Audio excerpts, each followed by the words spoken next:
నిజంగా జనాలకు ఎన్ని రందులు రప్పలున్నా ఓర్చుకుంటారు కానీ బట్టగుండు అత్తే మాత్రం చక్కగా నిద్ర కూడా ఓరట కదా. అసలు బట్టగుండు ఉంటే ఏమైతుందో నాకు తెలుస్తలేదుల్లా. సరే ఇక గాచారం మంచిగా లేక వచ్చిందే అని అనుకుందాం, నా రాతనే గిట్లుంది అని అనుకొని ఉన్న బట్టగుండుకు నూనె పెట్టుకొని రోజు దుసుకుంటే అయిపోతుంది కదా వల్ల. ఓహో, నాకు మళ్ళా విజయ్ దేవరకొండ లెక్కనే జుట్టు ఉండాలి, అబ్బాసు కటింగ్ లెక్కనే దుసుకోవాలి అని సోకులకు పోతే ఎట్లా అన్నట్టు. ఇగో గట్ల ఆశపడే కొందరు అసలుకే ఎసరు తెచ్చుకున్నారు. ఏమైందో చూడు ఇక మీరే. గీ విక్రమార్కుడు సీను మీకు ఆదుకుండే ఉంటది. గుండు సీను అందరిని గుండు కొరికిస్తాడు. అగో అసోంటి సీనే మన పట్నంలో మళ్ళోసారి జరిగింది. ఇగో ఇడ జనాలు ఎగబడుతురు చూడు. వీళ్ళు బట్టగుండు మీద జుట్టు మోల్పించుకునే పని మీద ఉన్నారు. అరే అవంటే మన హైదరాబాద్ ఉప్పల కాడికి ఒకడు ఢిల్లీ నుంచి వచ్చి బట్టగుండు దుకాణం పెట్టిండోలా. 1000 రూపాయలు ఇస్తే మీ గుండు మీద జుట్టు మొలిపిత్తా అని ఇన్స్టాగ్రామ్ లో సాటింపేసిండు. ఇంకేమున్నది, బట్టగుండు ఉన్నోళ్లకు ఆడుడే చూడంగానే ప్రపంచానికి గెలిచినంత సంబరం అనిపించింది. పోతే 1000 రూపాయలు అత్త అర్జున్ రెడ్డి హెయిర్ స్టైల్ అనుకుంటా ఇగో ఈ దుకాణం కాడికి లైన్లు కట్టిరు.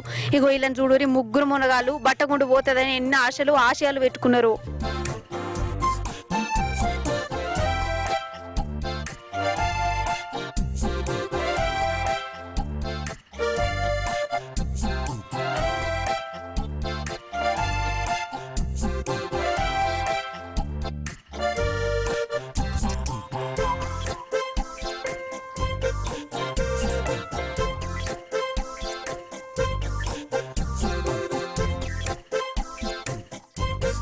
అయితే ఆ దుకునపోడు ఏం చేసిందంటే బట్టగుండు పోవాలంటే మొత్తం గుండు కొరగాలి, ఆ గుండు మీద నూనె రాయాలి, 3 నెలల తర్వాత అద్దనగా జుట్టు వస్తుందని చెప్పిండోలా. ఇక ఆడు చెప్పినట్టుగానే గుండు కొరిగించుకున్నారు, నూనె రాయించుకున్నారు. అంతల్నే చుట్టుముట్టున్న జనాలకి ఎందుకో వీళ్ళ మీద అనుమానం కొట్టింది. ఎందుకన్నా మంచిదని పోలీసు వాళ్ళకి చెప్తే వాళ్ళు వచ్చి బట్టగుండును మాయం చేస్తున్న అరెస్ట్ చేసిరట.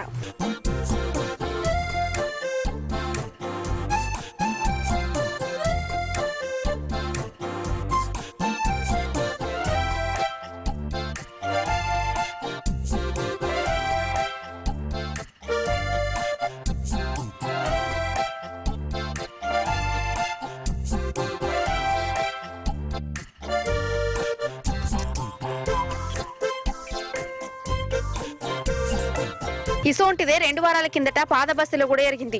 సేమ్ సీన్, సేమ్ గుండ్లు, సేమ్ నూనె, సేమ్ మోసం. అప్పుడే అంత టామ్ చేసిరు. అయినా కానీ చూడు ఇంతమంది మళ్ళా నమ్ముతూనే ఉన్నారు. ఇక వీళ్ళని ఏమనాలే.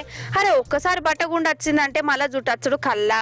అగర్స గట్ల వచ్చేదే అయితే పెద్దలు కోట్ల రూపాయలు ఇచ్చి బట్టగుండు మాయం చేసుకోకపోదురా కథ. కానీ 1000 రూపాయలకు జుట్టు వస్తుందనతోనే నమ్ముడేనా ఏందో ఏమప్పో.